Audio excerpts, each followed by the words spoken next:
Hello, and welcome to the Kangaroo Leadership Podcast, sponsored by MaxFab Consulting, the podcast that embodies the spirit of progress and resilience by showcasing inspiring leaders and entrepreneurs who exemplify the remarkable traits of kangaroos. Those traits of adaptability, agility, courage, resilience, empathy, vision, authenticity, and continuous learning are what we want to find in our leaders and what we're going to bring to you today. So sit back, get ready to enjoy another episode of the Kangaroo Leadership Podcast. Hello, and welcome to the next iteration of the Kangaroo Leadership Podcast. Hey, what's going to happen today is magical. Sometimes things come into our lives that put people in our lives that say we need to get messages out there and we need to have a conversation. We're going to have a fabulous conversation today. You guys all know me. You know, I'm Dave Nordell. I'm founder and owner of MaxFab Consulting, working on making civilians a little bit smarter on how to create environments for our veterans so that we can thrive and be healthy and happy as we transition back out of the military and back into the civilian communities, to make our communities stronger and to use all of our superpowers that we've acquired along the way. So, you know, our sponsor today is MaxFab Consulting and the Apex Leadership Institute, which we're still feeling pretty good about our last iteration. And Shelby Joe Long will be speaking on the 8th of October and talking about finding your genius. So we're excited. But hey, without further ado, I've had a lot of people on the podcast, a lot of leaders, and, you know, to get on the podcast, you have to demonstrate the leadership capabilities of the kangaroo, because as we know, the kangaroo can only move forward, and to move forward, you have to have the ability to have certain leadership traits and be good at them. And I'll remind them to you. I'll remind them for you. You heard them on the intro, but, you know, adaptability, agility, courage, resilience, empathy, vision, collaboration, and authenticity, plus continuous learning. So hold that thought, because there's absolutely no doubt our guest today has got all of those and then a few more, and she's going to share that with us. So without further ado, let me introduce her. Dallas Knight, who is a veteran of the Iraq War from 2003, and we can talk a little bit about what was going on in Iraq in 2003. But so Dallas Knight's extraordinary journey spans from dedicated Army combat veteran to visionary executive in the corporate world. Transitioning seamlessly from military service, she embarked on a remarkable career as an intelligence analyst with the Las Vegas Metropolitan Police Department.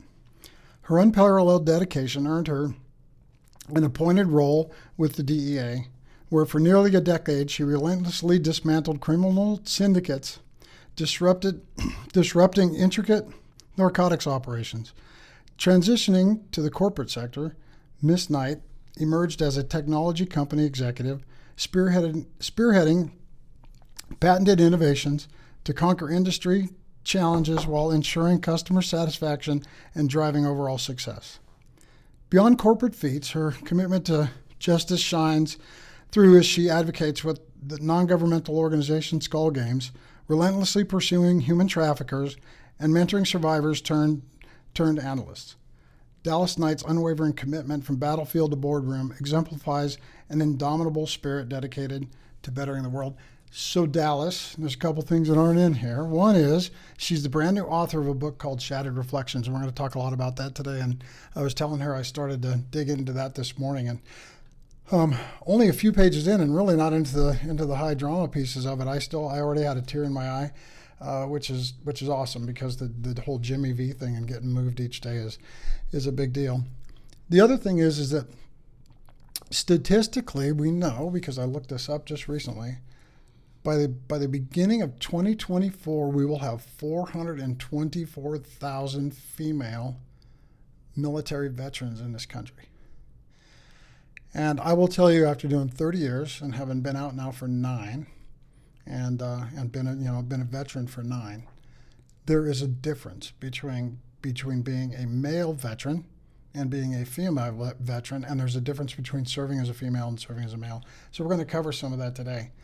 So Dallas, as I introduce you, you're going to tell everybody you're from Pahrump, Nevada. We might talk. No. We might Negative. talk about that a little bit. Negative.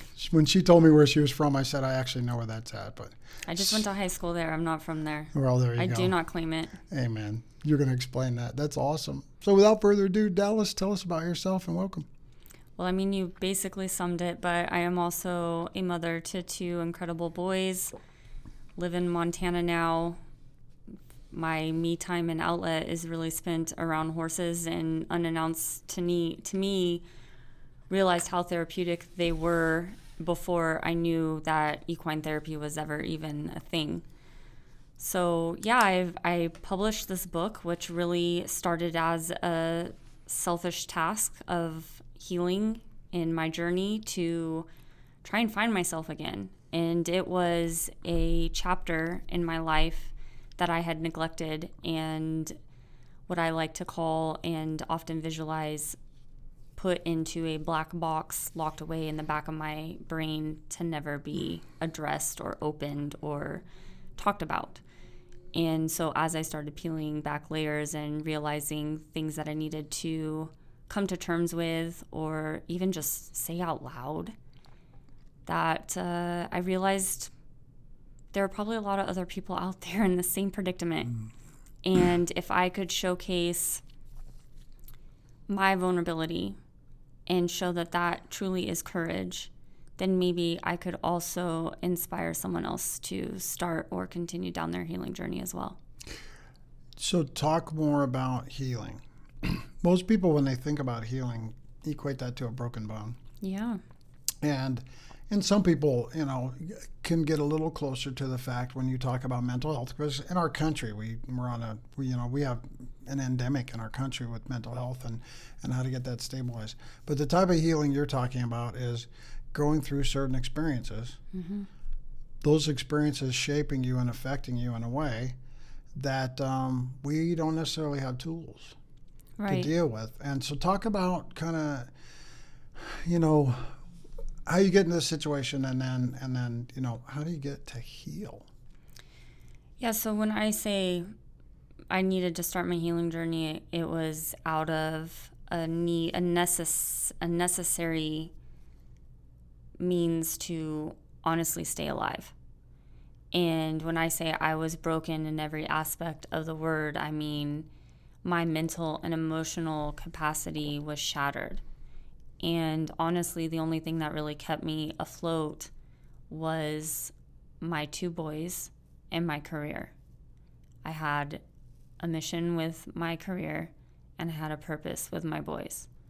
But everything outside of that felt like I was backed into a corner and there was no way out.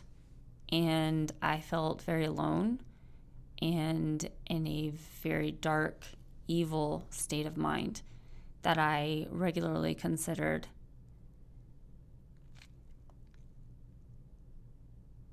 taking my own life. And it was my sons who would snap me out of it. And there was a very traumatic event between the ex-husband and myself that ultimately got me out of that toxic relationship and allowed me to kind of breathe a little bit. And eventually I started to realize that I didn't know who I was anymore, but I damn sure wanted to find her again. That's so for those listening, what she just talked about is not uncommon.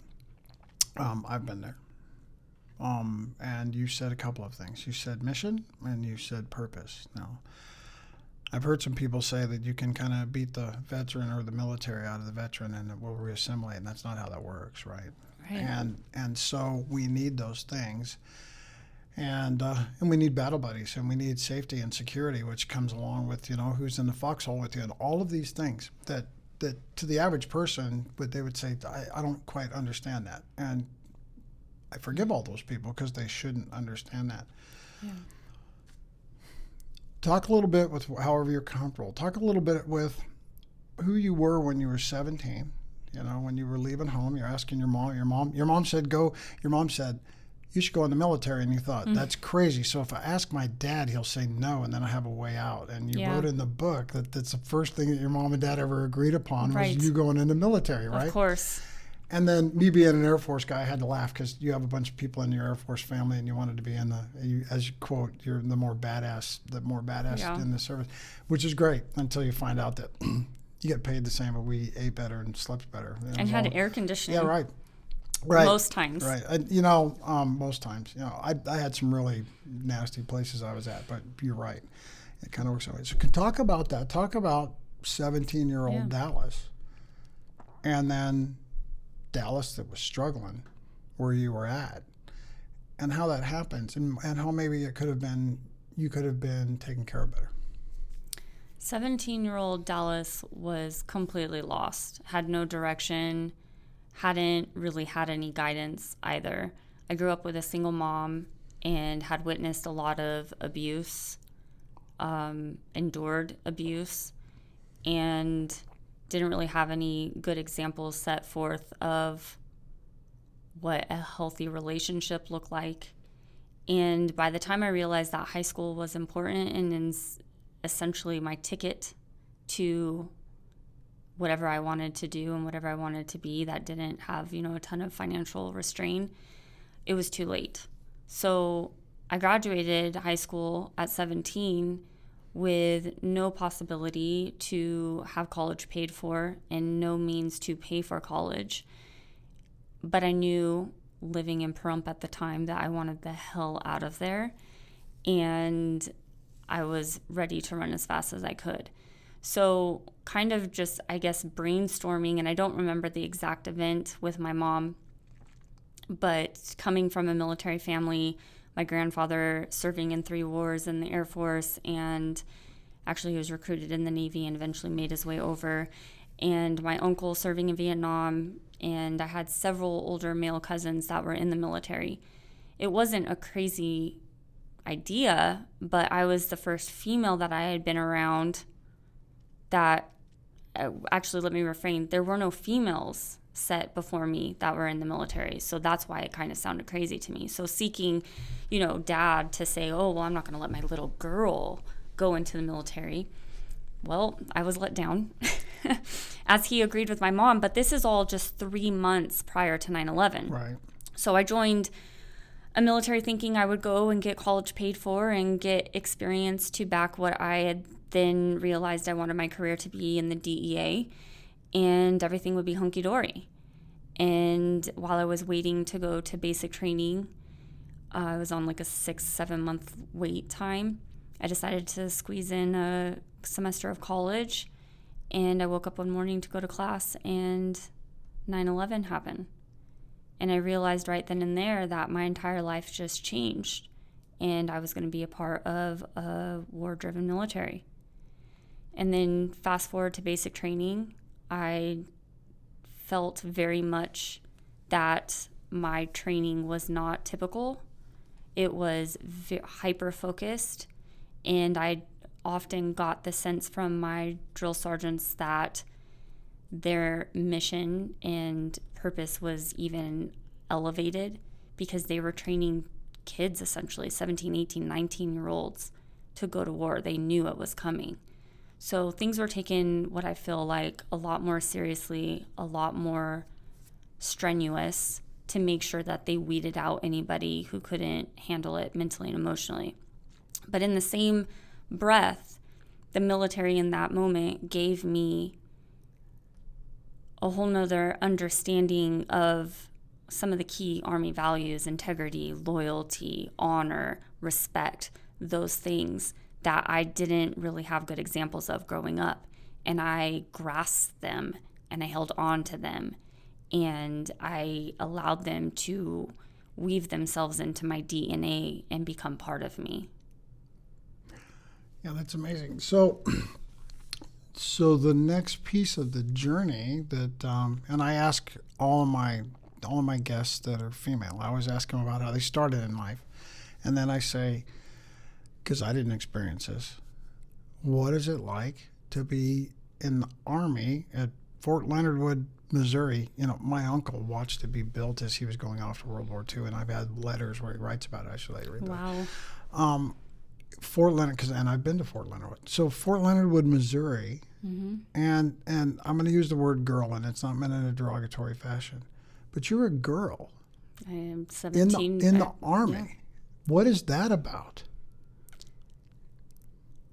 It's interesting because it's hard to almost even remember what it was like before that, because everything since then, I've kind of immersed myself into a male dominant environment up and even till present day. And before that, it was my mom, my sister, and I. So it was 3 women, 3 females in a home growing up. And then I transcend into a heavily female-dominated male-dominated environment. But something interesting in my training there, our senior drill sergeant, who's their E7s, I believe, was a female. And she was a heck of a woman, just like a Samoan woman, like presence, 6 foot, probably pushing 180 pounds of just stacked muscle. And her presence was fierce. And I just remember admiring her. She commanded that company. She commanded all of us. And I'll never forget the one and only time she said my name, and I scared the piss out of me.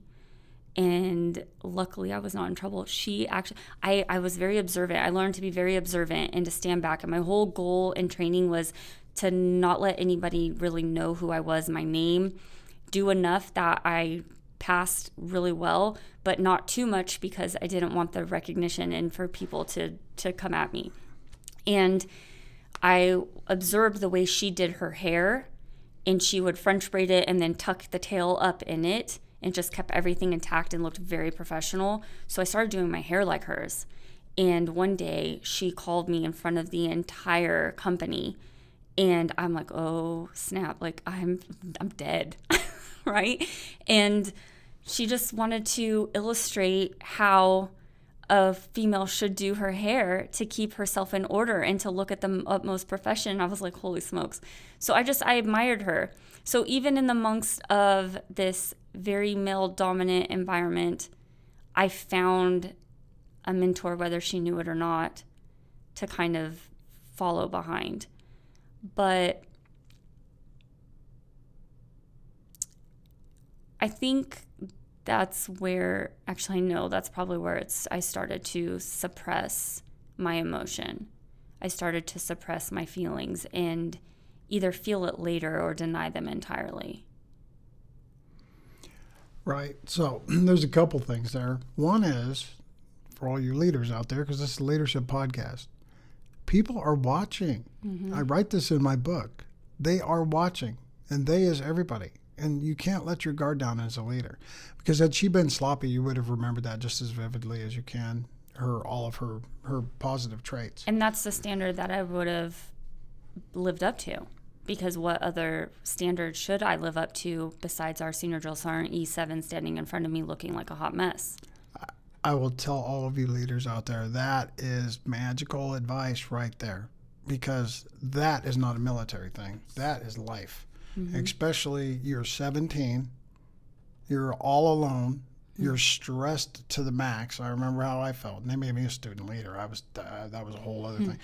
And you're stressed to the max, and all you're looking for is an example on how to survive, right? How to get through it. Yeah. And she obviously had it the right way.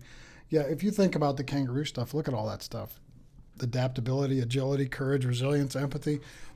You've kind of covered all of those things. So walk us through, because your opening is extremely powerful, and I know everybody's sitting on the edge of their chair going, how did she get to that point? And we're going to get, we'll get all the way there. But take us from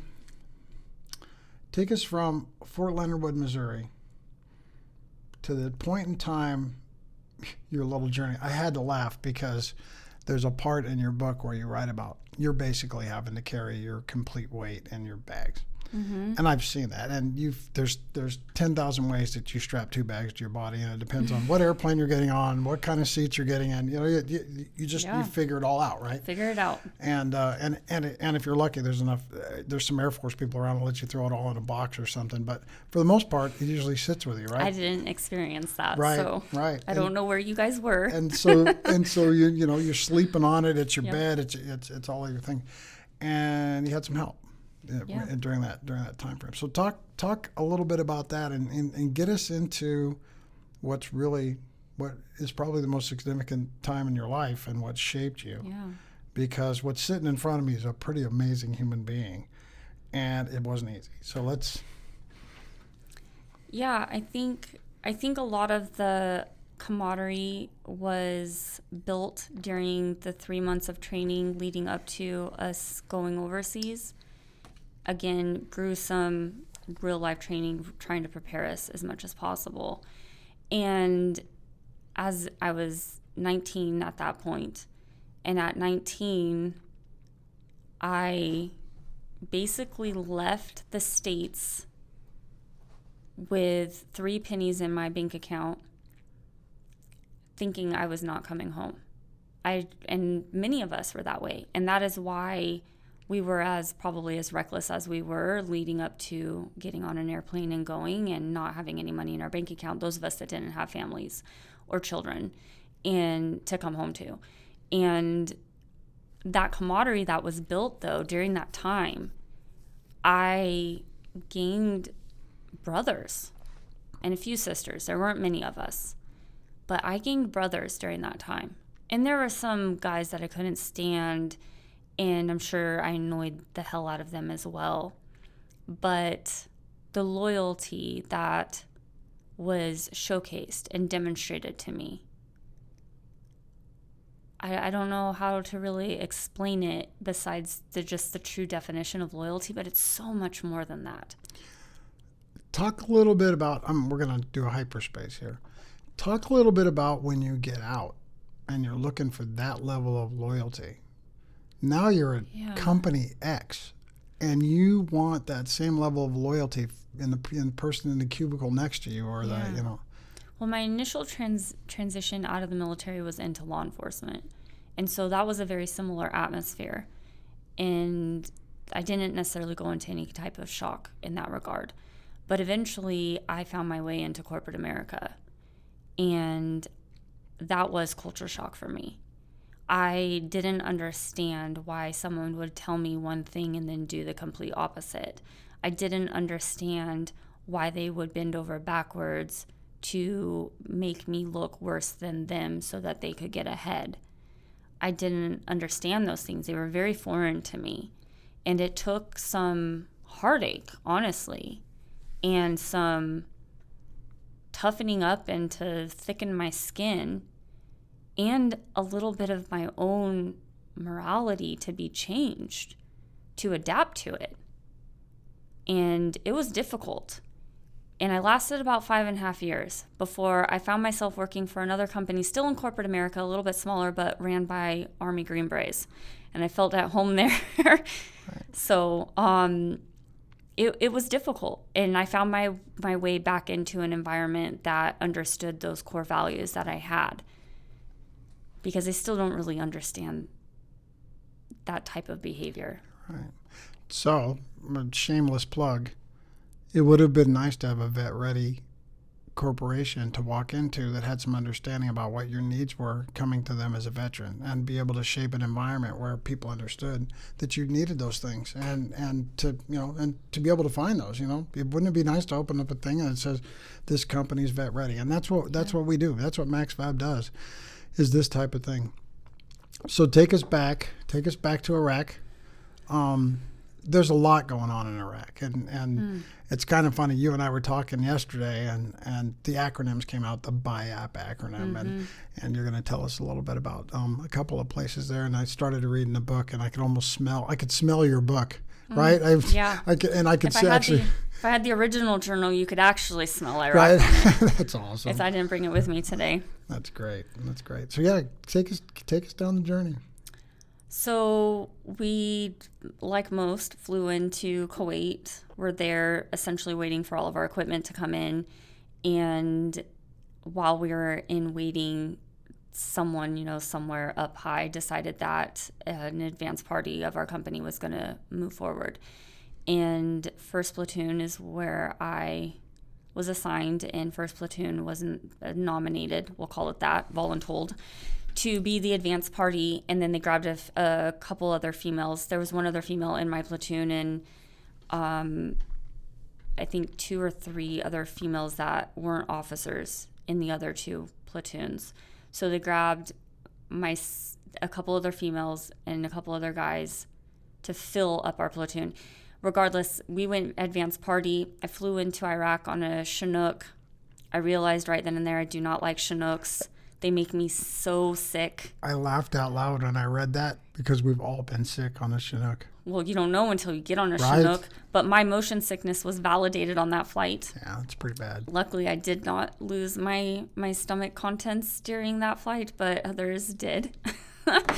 And we actually fly in and land somewhere around Biop, and they kick us off the Chinooks. There was 2 of them. That's Baghdad International Airport. That's okay. We'll de-acronym. And there's no one there. They just kick us out, and we're with our lieutenant, and he looks around and makes a few observations, and then says, all right, pull security, pulls our radio man and like 2 other guys, and just like goes off. And we're sitting there like, what the hell just happened? Like, we just like flew in, dumped us off, and can the Chinook come back? Because this seems like not good.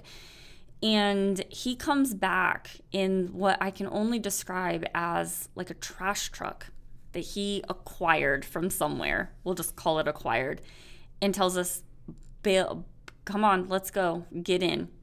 So we just jump in this truck in the back of this trash-looking Iraqi truck and found our way to Camp Cropper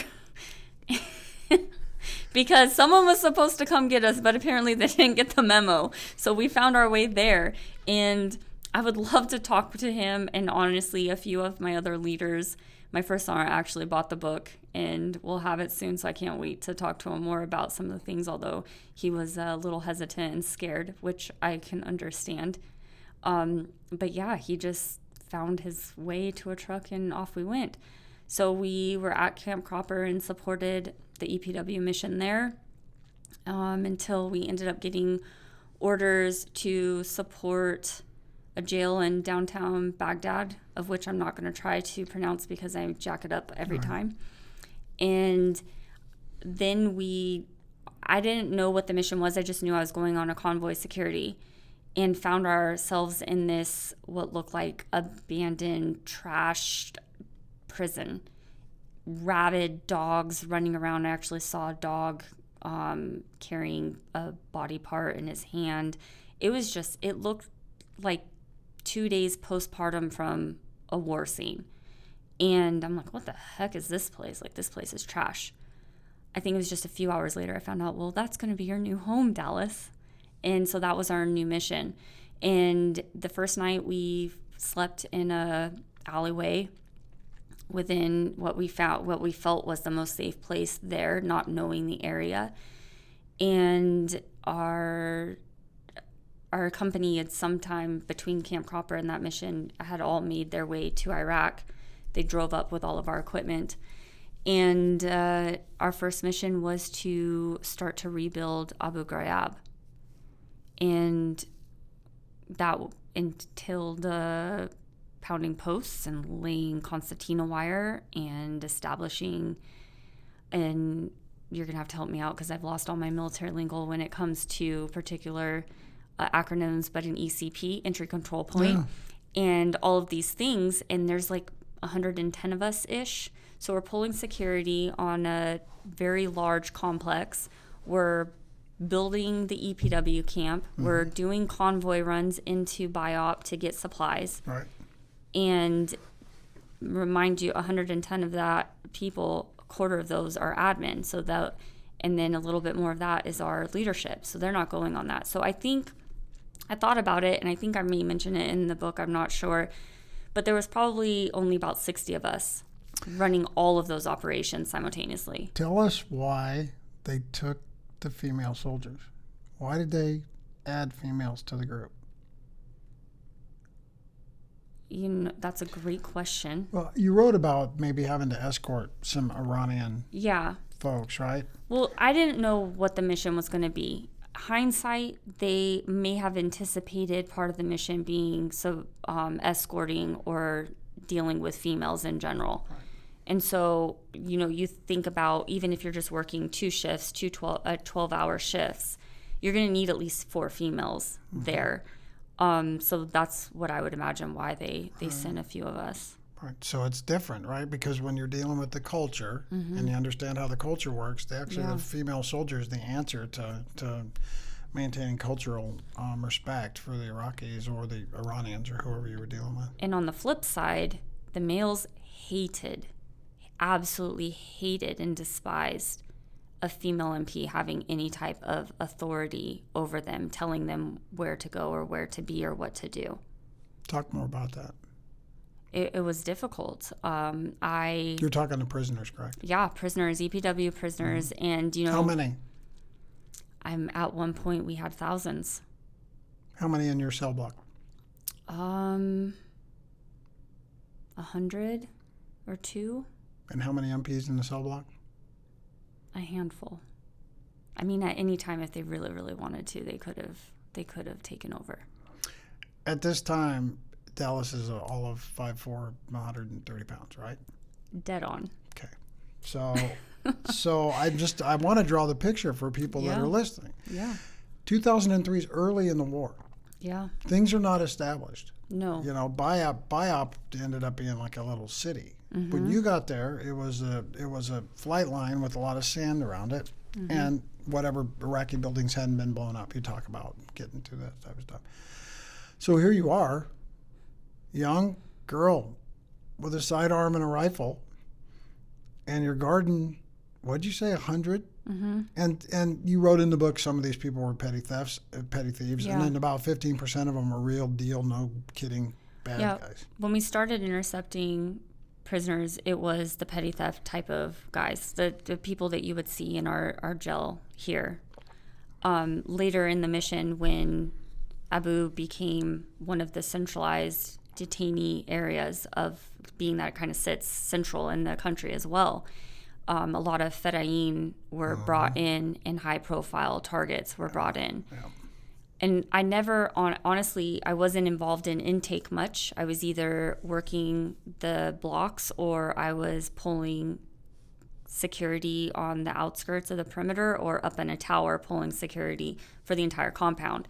So I didn't really know who was who in the zoo, but I treated everybody as if they were a highly trained Republican Guard or Fedayeen soldier because I had to. But with all of that said, they looked at me like I was a joke, quite frankly. Like, who are you to tell me? I had everything going against me. I'm an American in their country. I'm a female on top of that. And I'm telling them what to do and where to be and where to go. And so I would take the sleeve of my brown shirt and put it on almost like a beanie to try to mask any of my hair and wear glasses and then my Kevlar on top of that. And then my flak vest and everything, you couldn't really see my body figure.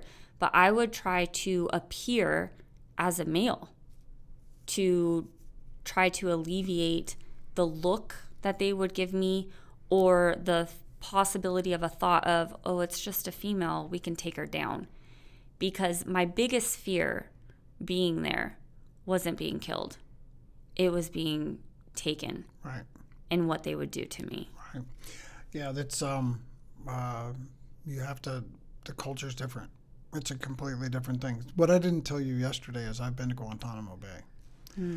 And when I went down there in a senior leader group. But when I went down there, the group all down there had uniforms on. And the first person I met was Airman Guppy. And I said, you're kidding me. I said, is your last name really Guppy? And he goes, no, we're all named after fish. And I said, what? And they To said, protect yeah, their he's identity. Captain Salmon and all that. And it was amazing because the network was so intricate that if they could actually get your name, right, especially your first name, but if they could get your name, they not only would they start working on you, but you could actually have threat after you leave. Yeah. So this is real stuff. You're not 30. No. You're a young lady. Yeah. With And little experience still. Right. Very And- little experience. And this is your life, right? Yeah. Day in, day out. You don't even know when you're going home. A little paid advertisement. This is Dave's pet peeve. When Dallas was talking about 3 months of training prior to going overseas, a lot of our civilian friends steal military terms. You know, they use them. They'll just use them. And one that drives me nuts is when they say boots on the ground, because boots on the ground to me is when my clock starts ticking. And the 3 months of training that you did away from your family and everybody, that didn't count. And the 45 days of reconstitution when you got back didn't count. So it didn't matter if you were going over for a year. It was really 15 to 16, 17 months. And then you go back into the cycle. People don't understand that commitment. So boots on the ground for me is actually a kind of a trigger word, because your clock doesn't start ticking until you put your boot on the ground, the bog dwell rate that we had to go through. So, so it's funny, and it gets thrown around, and people just equate it to people. Well, when we get boots on the ground, like it's a number. For us, it was when our clock started ticking. So Yeah. that's heavy. A lot of hyper awareness, hyper everything that was going on during that Right. time. Yeah. So share whatever you want in your journey, but tell us how you got to where you were at when you opened the podcast. Share some experiences that you're comfortable with, and tell us what the book is about, why you're at where you're at, Yeah. and then who you are today, and what your mission is, because you have a mission now, Yeah. and it's important, that people hear this. Yeah, so I started, actually the birth of the Not So Average Jane podcast was in 2020. And during that time, I found myself in a very deep, dark place, very broken. And I feel like the reason I started it was essentially a cry for help, but I wasn't transparent about it. And what I was trying to showcase and what I was trying to communicate and share with the world is that I had witnessed so many amazing women who were so successful, but getting to know them came to realize that they came from horrible, horrible childhoods or backgrounds. Nothing was handed to them. And yet they didn't use that as an excuse to end up mediocre. They used it as a fire, as drive to project themselves into success. And I was so inspired and drawn to it. I was so just in awe of the story. And what I didn't really realize in that moment is that I needed to look internally, because I had a very similar story, but I just didn't see it yet. So I started the podcast. There are 7 amazing women, one of which served over in Iraq with me, and just talk about their journey of where they came from, what their childhoods were like, some of the trauma that they endured, and how they were able to move past it and use it as motivation to project themselves into success. And then it wasn't enough for me to get me out of that dark place. So I kind of fell back in. I kind of relapsed back into a unhealthy mental state of mind. Explain to people what that's like. You talked a little bit yesterday about being in a dream, almost a fog.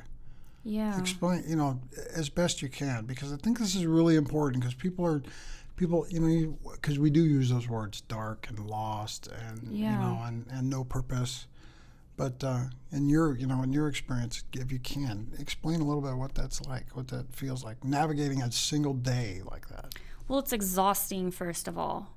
because it's like this emotional roller coaster of trying to find the energy to portray, because it's false, portray that my life is in order, that I'm happy, to put a smile on my face, to get on social media and be like, look at my family, look how happy we are, look where we live, look what we're doing. To go to the grocery store was exhausting for me, because I knew the minute I pulled into the parking lot and opened that door, I had to take a breath and put on a smile and portray this. And then I would go home and so exhausted that I would just fall into a space that I didn't have the energy to open my eyes, let alone make dinner or be a mom to my kids or a wife to my husband or do household chores. And this constant up and down of trying to pull yourself, it wears on you. And it's like it starts as these high peaks and low valleys, and eventually the high peak and the low valley kind of mellow out and get to a flat line, but your flat line is more down towards the valley. And that's the only way I know really how to explain it and the way I visualize it. And when I got down to that valley and I wasn't really getting any more peaks, I felt trapped. I felt backed into a corner, and I didn't really feel like there was any way out. But what would you say, this is a loaded question, or a question I have an answer to. What was your number one default emotion?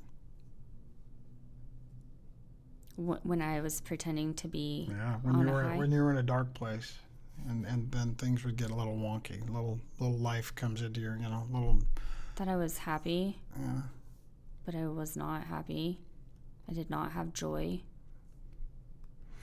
Yeah, it's interesting. Mine, when I wasn't happy, turned to anger.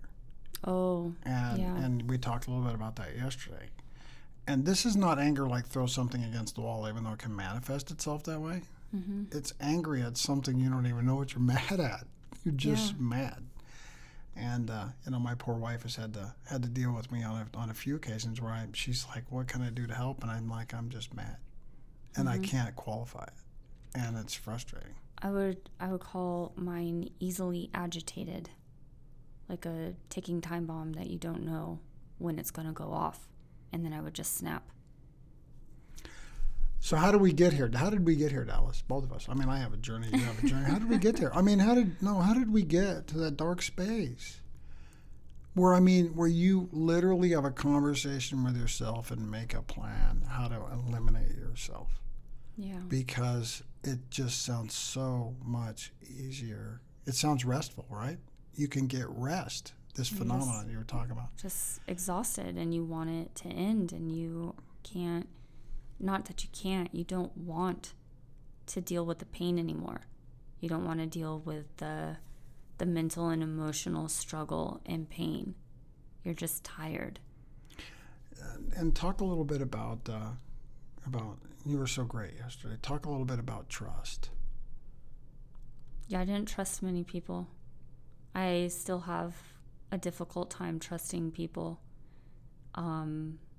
There's been a lot of, we'll call it abandonment throughout my life that started in my childhood. And so my coping mechanism is essentially, well, if I don't let you in, then there's no risk of you abandoning me or betraying me. So I have a hard time letting people in, especially men. And it takes a lot of work for me to get to that point. And when I say work, I mean I have been in therapy for a year, and it is an active forward motion that you choose every day. It's not something that just happens. It's not, you go talk to somebody and they give you some exercises or coping mechanisms and then you're all better. It is a choice every day to wake up and to apply those and to work forward. And with all of that, part of the healing was starting to allow myself to be a little bit vulnerable with the male gender. And the way I described it to you yesterday and kind of the visualization that I have is that my intuition had let me down so many times through the male relationships that I had chosen, both platonic and intimate, that I basically fired my intuition. I said, you're not allowed to make any decisions anymore. And I built a big fat brick wall, and I put this really big bouncer security guard dude in front of it, on top of it. And so when we were discussing, okay, Dallas, you need to start just baby steps, allowing yourself to trust your intuition again, the visualization that I have is like, okay, well, I'm going to give my security guard a smoke break. Hey, dude, go on a 5-minute smoke break. I'm going to let my wall down a little bit, be a little vulnerable, and then see how it goes. And if at 5 minutes I feel safe, then you can, have another smoke. If I don't, then you're back on duty. And I took one little baby step that day. And one thing that I try to do is celebrate every single milestone, no matter how minute. I think it's very important. It allows you to stay motivated. If you're always on focus on the bigger task and you don't get there as quickly as you may want, you may become in a position where you feel defeated and end up quitting prematurely.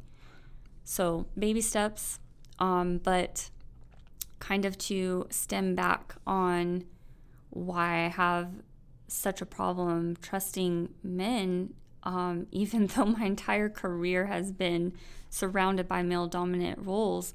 I mean, I have some childhood stuff, and then in Iraq, there were just some, you called it moral injury. And that's honestly the best way to describe it, because even though I wasn't physically harassed, I was forced to undergo and be around some very horrible sexual harassment, for lack of a better term. From prisoners and fellow soldiers? From prisoners. And basically brush it off and like it was nothing. And like it didn't bother me. Because, again, I'm this authority figure standing in front of 100 prisoners. And they're trying to get under my skin. Right. They're trying to get a reaction out of me. So when they sit there and they're doing sexual acts in front of me, I can't react. Everything inside me wants to run away, right, to break down and cry, or to even get angry and cause some type of physical altercation. But I can't do any of those things. That's the injury. So for those of you listening, another acronym is MST. And MST is what's called military sexual trauma. And it's very prevalent in our military, unfortunately, with our female soldier sailors, airmen, Marine, Coast Guardsmen, now Guardians, right? Space Force folks. Remember, I said there's going to be 424,000 female veterans next year. They all have a story. So we're talking to Dallas R. Knight, who graduated from Pahrump High School. Oh, God. And she wrote a book called Shattered Reflections. And it's really not... She wrote this book starting in May of 2003, right? Yes. And she didn't sit down and write a book. She started keeping notes. And this book is her notes. So imagine, for all of you that have a diary out there that you'd never let anybody in your family read, she put it in a book. Now, some of the stuff is redacted, and I smile because I can almost fill in the blanks. And I told you today, I'm reading the first half, and I already know where we're going to be in a month. But some of it's redacted. If you don't get this, it's on Amazon, correct? Yes, yeah. It just got pushed to Amazon yesterday. Okay, so this book is on Amazon, Shattered Reflections by Dallas R. Knight, a female soldier's unveiled truth. They just had you on TV here locally to chat. Because, in our lives, especially with our, where our country is right now, and we're coming out of COVID and some big challenges, we're looking for leaders. And sometimes they're standing right next to you, and you don't know that they're 5'4", 130. And you don't know people's stories. And I write about, if you don't know what you don't know, then you need to go find out. And people can make a lot of assumptions. And so you have really, really wide open vulnerability, which is the ultimate step in healing, right? Yes. Remember we talked about yesterday, take all of this stuff and just, we can hide it and stay in bed all day, or we can just put a hat on it, put some lipstick on it, and introduce it to people. Yeah. Then you're introducing it to people. So talk more, and not, we don't need to get into details, but talk more about this, because it is moral injury, and I do a lot of speaking on this, and I just wrote an article actually that got published in the Air and Space Power Journal about moral injury, because it's a thing. Talk to us about the injury, and for me, it was misdiagnosed. I personally misdiagnosed it. I didn't realize what it was, but it was a thing. And and then you throw in traumatic events, the PTS piece of that, then they kind of run congruent and they're kind of mixed up. But explain to me injury, when you found out that you were injured, right? And it's probably through your therapy piece at some point, when you're injured, and then talk about that progress, because this is all about hope.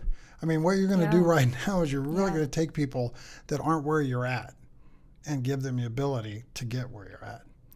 Well, first and foremost, it's still a work in progress, very much a work in progress. And this is more of a recent realization and acceptance. I think that's the first thing, the first positive step forward is accepting what happened, because you can't change it. It's there. So you can ignore it like I have for 20 years, or you can accept that it happened and then learn and grow from it. I mean, that's literally my life saying, learn and grow. So what can I learn from it, and then how do I grow from it? So we're working through that. It's definitely still a work in progress, but reflecting on how that has affected my life and the choices that I've made have been horrible relationship after horrible relationship, and subjecting myself to emotional and psychological abuse and unhealthy relationships, or getting to a point where I am starting to feel loved and treated well, and then running the other direction. It's as if I craved or sought out chaos and abuse in my life. But what I've come to realize is those are patterns within my subconscious, and that is what is, and I'm doing air quotes, normal. So I need to feel quote unquote normal, but my normal is chaos. So I'm working hard to change those patterns and allow myself to understand what healthy means, what being vulnerable with someone can look like from a healthy standpoint. You said some really amazing things there. First of all, you said we. So I want you to hold the thought, but I want you to talk about your life team, because you have one now and you're building it. You're actually redefining your life team. You're letting people into your life. And I'm a huge proponent of that. And sometimes you have to fire people off of your life team that you'd think you'd never fire. All right, right up to your mother, right? And I had somebody today tell me I had to fire my mother off of my life team, and I was like, wow, what? Because it's a huge step. Because you need to control. You control that. Yeah. Who's in your inner circle? So you said we. So you can't do this alone. No. For people out there that are trying to understand this, or are listening to this, and you're totally relating to it because you may have had similar experiences to me or Dallas or anybody else. If you think, or you're trying to do it alone, you're not where you need to be. You have to have help, and that's a huge first step. The other piece that you went into was you really talk about shifting from victim to owner. Right? That's the acceptance. Yeah. And so talk about both those. Talk about your life team and what you envision that is, and who's on it, and who needs to be on it, and where you want other people to be on it. Yeah, so towards the tail end of 2021, when I separated from my at the time husband and kind of got out of this very toxic environment, of which I am also accepting that I had a hand in, I self-isolated for about 6 months. I didn't go anywhere. I didn't talk to anybody. I really didn't feel like I had anybody except my boys. So I worked, I was a mom, and then I vegged out on the couch and did nothing. And I started to feel horrible again. Like I was cycling down into the drain again. And it scared me. It scared me to where almost like I felt like someone shocked me one day. And I just had this overwhelming feeling that I needed strong, inspirational women around me. I needed it. I felt like everything in my body and my bones said, go find some amazing women, because you being in this house, basically drowning in your own sorrow, is not healthy, and it's not going to get you out of this mess. So I started trolling Facebook, and I found a women's networking group. They were like business women, and they would just get together like once a month, and it was more social but also network and do business stuff. I'm like, all right, I'm going to join this group. I'm a corporate executive, and I'm a female, so that qualifies me. And the schedule for the first couple months didn't work out as far as when they were getting together and when I had my youngest. And at that time, I wasn't willing to give up any time with my youngest son because we're on a 50-50. And eventually I got invited to a network group that worked out. It was even on top of that a financial, educational type of network group. So I'm like, okay, these are women who care about their finances and business and all of this. And I show up and there's 25 women there. And I'm like, is this normal, this many women? And it wasn't, but it was I think it was June, so it's summer. Everyone wants to get out and do something. And eventually, towards the end of the evening, we had to go around and introduce ourselves. And everyone's getting up maybe 2-3 minutes. Oh, hi, I'm so-and-so, and I would do this for my work, and I got 2 kids, and yada, yada, and that's it. Well, I'm sitting in the middle of 25 women in this, and all I can think of is, I sat in the wrong place. I should have sat in the back towards the door. I want out of here. My flight is on overdrive. And I'm like, well, I can't fight these women, so I'm out of here. Couldn't get out, so I'm like, all right, well, I'm going to face my fear. And I stood up, and I walked over to the side, and I looked at these 25-ish women in the eye, and I remember my first words were, my name is Dallas Knight, and I am a mouthful, and if you could just give me a little grace and patience and bear with me for the next few minutes, I'm going to try and get through this. And then I just projectile vomited the last 5 years of my life onto these women, and how I was in this deep, dark place, and my divorce had just been finalized a week before that, and I felt helpless and alone, and I was looking for women to help bring me up. And they all embraced me that night. I had never felt so accepted and loved and not judged. And one of the women that I met that night is a very dear friend of mine now. I feel like I've known her my entire life, but she's also my holistic therapist. So I met my therapist that night. I met my financial advisor that night. I met some of my key friends, and this whole shift changed of having these women around me who checked in on me, and none of them have come from the military, and none of them come from law enforcement. So this is odd to me. It's not the norm, but they were there and they believed in me, and it's incredible to have this group of women now around me that helped to lift me up.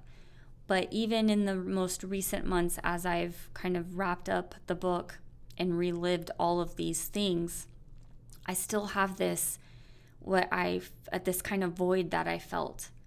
And it was the camaraderie with not only women, but my veterans. I don't have that up here. I didn't have that up here. All of the people that I served with are in the Las Vegas area or dispersed. And I started kind of putting myself in situations where I could meet and network with veterans, and this has been as very recent, which brought me honestly to being able to meet you at a city meeting discussing veterans in our city, and here we are. Yeah. Powerful. Really powerful. You're a high functioning screwed up person. I like to think of myself yes. the same way, because you have, I say, wash, rinse, spin, dry, fold cycle. And you are getting folded up if you're not already folded up. It takes a long time to get into those last two, because a lot of people just stay in the spin cycle, and a lot of it's what you described. So on the kangaroo leadership scale, you get all these things. You have got all of this, but the courage thing just keeps coming to the top, because you said you had two boys, but one's 18 and one is 5. So there's the magic. And you said those children came into your life at the right time. It's your piece of hope, right? It's why you stick around. But you also realize you need these other things, and you went out and found it. That is so high functioning for people that need help. And you don't have to be a veteran with moral injury or PTSD. You just need to be somebody that's, life is hard. We're always like, things have got to get easier. No, maybe not. It's just life happens, and then we have to deal with it. So Dallas Knight, author of Shattered Reflections of Female Soldiers' Unveiled Truth, which everybody should go out and get, like right now, just to read, if for no other reason, to fully understand this journey, because I think, in my eyes, you've kind of cracked the code. Now, did you do it as quick as you would like? Was it all in a straight line? Absolutely not. Was there backwards and forwards and those type of things? Probably. But you're in a great place. You're doing great stuff, and I'm tremendously proud. I was always when I was in my command billets. I was the advocate. I was a soldier airman advocate, and so when I see strong people like you, that are still soldiering, just makes me want to jump on your team and cheer. So got a couple minutes left. It's all yours. Give us a little bit of advice. Tell us how to get all of this stuff. Yeah. Tell us about your podcast. Tell us what you're going to do next. Okay. And then I think we're going to have you back, and maybe we'll talk some more hardcore leadership and things that we admire in people, and give our listeners some advice on maybe how they can conduct themselves, especially when they're responsible for other humans. Yeah. So as I kind of wrapped up the book and realized that this really was going to hopefully help others to find the courage to start or continue their healing journey, I realized, because I had actually went out and looked and couldn't find any other book or what have you that was written by a female combat veteran about their experience in combat. I found books written by combat veterans about cooking or fix-it-uppers, and I found stories written about females in combat written by civilians, but the female combat veteran's voice was essentially silenced. And I knew that I wanted to change that. And I already had this kind of foundation set with the Not So Average Jane podcast, and decided, well, you did all that legwork and you laid that foundation down a few years ago. Obviously, you did it for a reason, and it's there. So why not leverage that and build upon it? So it's a great idea, but of course you need other people to come forward and want to participate in your mission. So I reached out to a couple groups on Facebook that are closed groups for female combat veterans and female veterans. And I essentially put my idea out there, asked them if they would be interested, and I had 42 women within a week come forward and say, I want to share my story, I want to talk to you. After, of course, I shared a little bit about myself. Mm-hmm. And so the Not So Average Jane podcast, which will be on Patreon, will be showcasing their stories and giving them a voice, because the world needs to hear it. And on top of that, we're also going to dive deeper into my book and I'm going to have family, friends, people that I've served with, and mental health professionals come on after they've read it and, pick a journal entry. Let's talk about it. Let's dive deeper.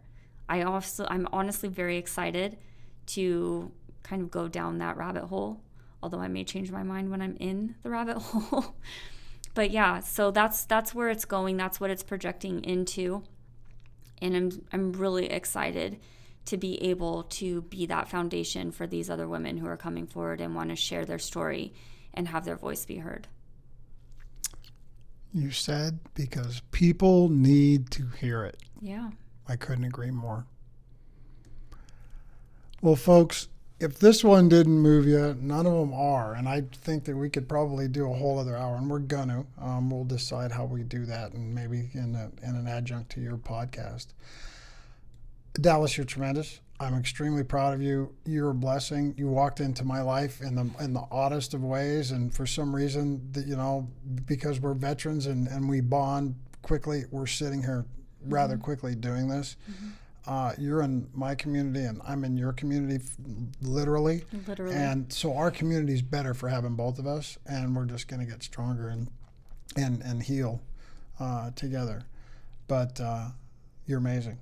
You're absolutely amazing, and don't ever think that you're not. So I'm in your foxhole. I'm your battle buddy, and onward. So as the kangaroo goes, the kangaroo cannot move backwards. Obviously, Dallas has always been moving forward. It may not be at lightning speed, but she's a shining example of what we want to be. So until our next episode, thanks for listening. Tune back into the Kangaroo Leadership Podcast. A little shout out to my son. He's deployed to Romania. He loves these podcasts. I'm going to be curious because my phone's going to ring as soon as he listens to this one, because he's a pretty sharp guy. So, and he was a security forces guy in the Air Force until he cross-trained. So, yeah, Dallas, thank you. Thank you. Until next time, it's the Kangaroo Leadership Podcast.